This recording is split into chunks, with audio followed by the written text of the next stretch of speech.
Análise agora com o Coronel Eduardo Caetano de Sousa. Boa noite e bem-vindo. Vamos começar com estes desenvolvimentos nos Estados Unidos. Mais uma noite, a quinta já consecutiva de ataques de Estados Unidos ao Irão. Mas hoje assistimos também aqui a uma mudança no tom de Donald Trump, que ameaça já na próxima semana atacar estruturas civis como as centrais energéticas e até as pontes iranianas, à semelhança das ameaças que fez há alguns meses, quando começou esta guerra. Boa noite, Bruna. Boa noite aos nossos telespectadores. O que é importante hoje dizermos e analisarmos é a continuação do ataque sistemático dos Estados Unidos no sentido de pressionar o Irão. Ou seja, os Estados Unidos não estão a declarar uma guerra total, já falámos nisso, querem rapidamente Donald Trump sair desta guerra, mas para sair desta guerra tem que a resolver, pelo menos dentro daquilo que está à sua maneira, mas resolver este enquadramento no Golfo e no Estreito de Hormuz. E para isso precisam de pressionar o Irão. Portanto, vamos no segundo, terceiro, quarto, quinto dia de pressão. É uma pressão no sentido de reduzir aquilo que são as capacidades militares do Irão, aquelas que o Irão tem, para controlar fundamentalmente o Golfo e o Estreito de Hormuz. Os Estados Unidos estão baseados nisso, ou seja, reduzir as capacidades, infligir o máximo possível de danos naquela zona, ou seja, nas ilhas que estão por ali no Golfo, nos portos que estão a sul, e é isso que assistimos no segundo, no terceiro, no quarto e ainda hoje. Ou seja, uma quantidade, podemos aqui citar, há pouco eu estava a ouvir a Bruna falar em Chabahar. Chabahar é a última cidade já no Golfo de Omã, em frente ao Golfo de Omã, até, aliás, ainda mais para leste, que é a última cidade do Irão e que é muito importante até para o Paquistão. Portanto, é uma cidade que desenvolve um projeto económico e industrial depois para a Ásia e portanto, que tinha um futuro mais ou menos brilhante, agora já não sei se tem, mas as ilhas todas, ainda hoje de manhã, Greater Tumber, que é uma ilha ocupada em relação aos Emirados Árabes Unidos, foi atacada, Abu Musa foi atacada, há pouco, Avaz, 4 áreas à volta da Avaz é mais a norte, foi atacada. Portanto, são zonas dos portos, já não falar em Bandar Abbas, em Quiche, na ilha, um conjunto de ilhas que têm sido atacadas. E, portanto, os Estados Unidos querem pressionar o Irão, ou seja, levá-lo a sentar-se à mesa das negociações, já numa posição de fragilidade, que é o que não acontece. Ou seja, ambos lutam, Irão e Estados Unidos, agora por tomar posse de uma área, de controlar um estreito, ser os donos do estreito, coisa que não existia antes da guerra. E, portanto, antes da guerra, como deve ser agora, depois da guerra, é uma zona de passagem marítima normal, de acordo com a lei internacional, com a Convenção das Nações Unidas sobre o Direito do Mar, ou seja, passar livremente. O que nós estamos a assistir agora é que um quer controlar, o outro quer controlar, não sabemos como é que vai ficar, mas é uma novidade, porque a guerra não começou assim. Este estreito passava-se normalmente com todos os navios, sem pagar nenhum tipo de portagem, entre aspas, e de circular livremente. E, portanto, esta é uma nova faceta da guerra que... E isto é o que a Bruna certamente me vai perguntar, qual é o cenário seguinte? O cenário é aquilo que os Estados Unidos estão a tentar fazer, encostar o Irão o mais possível para negociar. Criar estabilidade económica e financeira para os sentar à mesa das negociações. Só que, é verdade, vai ser sempre difícil, porque o Irão, mesmo muito debilitado, mesmo muito debilitado, com poucos meios, pode conseguir sempre fazer uma espécie de guerrilha.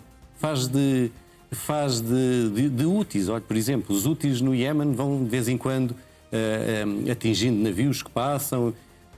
Se o Irão estiver muito debilitado, muito, vai sempre ter capacidade de fazer guerrilha, ou seja, nunca vai haver uma paz no estreito se não houver negociações corretas e coerentes. Para isto. Segunda-feira eu acho que falamos aqui da questão da intenção de Donald Trump de impor os 20% de taxas no estreito. Ele ontem recuou na decisão e fê-lo em troca de investimentos. O que é que ganham os países do Golfo com esses investimentos, que para já não sabe muitos detalhes sobre aquilo que poderão ser? A minha interpretação que faço, ele não acreditava nada que se fossem 20%, mas é um tipo de negociação que a Trump, como fez com as tarifas, vai fazendo tarifas com valores muito elevados, para depois baixar no dia a seguinte as tarifas, fazendo acordos consoante esses 20%. Nós estávamos a falar à volta de 20 milhões de taxa por navio, o que era uma coisa absolutamente não é pensável, é irrealizável, não faz sentido. quando o Irão estava a pensar em 1 ou 2 milhões por navio. Mas eu acho que Donald Trump nem pensou, nem sabia o valor que estava a falar. Portanto, é 20%, podia ter dito 25%, ou 14%, ou 16%, e depois vai negociar. É como as tarifas, depois negocia e vai negociar com os países árabes, que também estão calados sobre isso e não dizem nada, os países. E, portanto, é uma forma de pressão que demorou poucas horas. Foi só o tempo de a gente a comentar e deixar de comentar. Foi menos de 24 não horas. Serviu para esta guerra que estamos a falar, não serviu para nada. É mais uma pressão, uma narrativa de pressão. Os Estados Unidos também, todos os... Quer dizer, quem anda nestes combates faz também. O Irão tem as suas próprias narrativas, vai fazendo, vai dizendo que se vai defender, que vai derrotar os Estados Unidos, etc. Portanto, cada um fará a narrativa que entender, mas a mais coerente e a que parece esta é: os Estados Unidos querem sair da guerra, vão pressionar ao máximo o Irão para sentá-lo à mesa e depois tentar negociar alguma coisa, onde até a Oman está também colocado no sentido... Não será portagens, mas serão esforços por compensação de trabalhos marítimos, etc. Depois isso há de se ver. Alguma coisa há de surgir no fim disto tudo, porque isto não vai durar sempre, não vai durar toda a vida, com certeza. Claro. Vamos avançar e olhar para aquilo que foram as celebrações do Dia da Bastilha, em França, decorreu ontem, 14 de julho. E porquê é que decidiu a França colocar a Ucrânia no centro das comemorações deste dia? Primeiro, o Dia da Bastilha é sempre um dia extremamente importante para a França. Depois é comemorado sempre em Paris, na sua avenida principal, no Champs-Élysées, sobre o Arco do Triunfo, porque é nas capitais que se comemoram os grandes dias para fazer demonstração de força, de poder militar, que é o que a França fez e costuma fazer. Foi o grande dia da França, mas eu diria também foi o dia da Ucrânia, porque realmente foi dado um grande relevo à Ucrânia. Já tinha sido dado no dia anterior, porque quando se faz a coligação para mísseis antibalísticos com aqueles 9 países, mais a Ucrânia, quando se fez a coligação dos dispostos, que agora são 37, dos países dispostos a colaborar naquela frente, naquela força multinacional, que eram 35, agora são 37 países, com a Moldávia e a Macedónia do Norte, que agora integraram os 35, passou a 37. Portanto, já houve um grande relevo, para além da aquisição que a Ucrânia fez, 16 aviões Rafale, mais os mísseis antiaéreos SAMP-TNG, que são o último modelo, enfim, daqui a uns anos, isso não é para já, mas... E depois o desfile, é o culminar, o desfile das tropas ucranianas. Normalmente a França também há sempre um país que tem essa prioridade, desta vez foi a Ucrânia, ou seja, é o Dia Nacional da França, foi muito importante. Para Macron foi também importante, porque foi o seu último dia... Foi o discurso às Forças Armadas em que ele faz aqui no dia anterior, mas integrado nas cerimónias no Dia Nacional de França, em que ele diz que os franceses e os europeus, ele falou também muito pelos europeus, estão prontos para combater, estão prontos para morrer pela liberdade e até para dar o seu sangue. Ou seja, é também o discurso de uma espécie de Macron a dizer que é a França como o país, nação quadro daquilo que ele entende, que é a autonomia estratégica da Europa, que não existe, só existe na percepção francesa, mas na verdade não existe. Mas sim, Macron olha para o lado e não vê líderes fortes.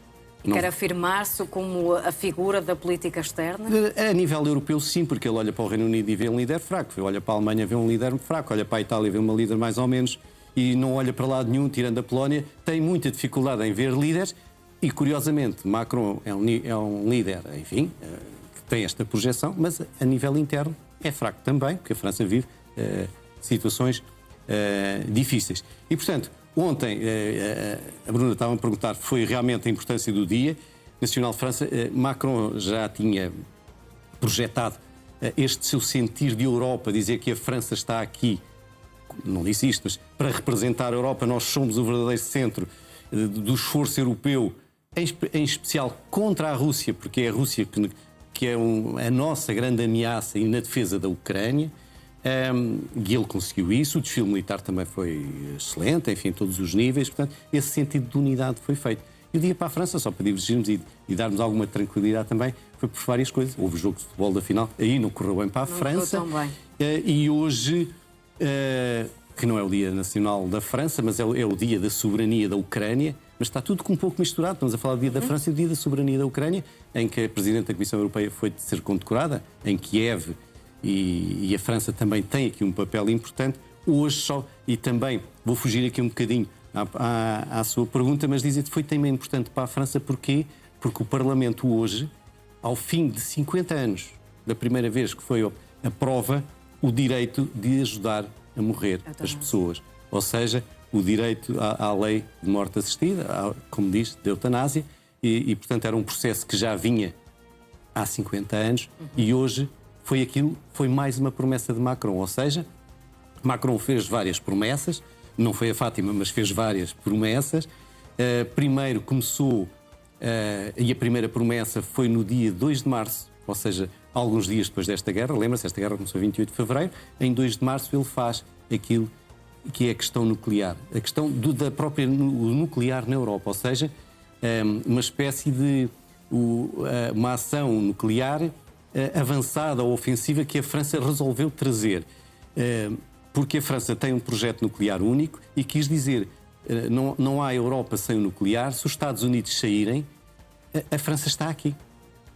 E, portanto, nós temos a dissuasão nuclear avançada. Não vale a pena agora estar a explicar porque não temos tempo, mas ele diz, nós estamos aqui, temos esta capacidade, é nossa, é exclusivamente minha, porque em França só o Presidente tem essa capacidade de atuar sobre a componente nuclear, mas vamos partilhar de alguma maneira este esforço com os restantes países europeus, e até houve uma espécie de alguns países que se juntaram, ainda numa situação assim muito híbrida. E, portanto, ele foi fazendo várias promessas que terminaram ontem e hoje, com várias situações, mas ele está de saída daqui a uns tempos, mas não deixou de ser uma semana francesa.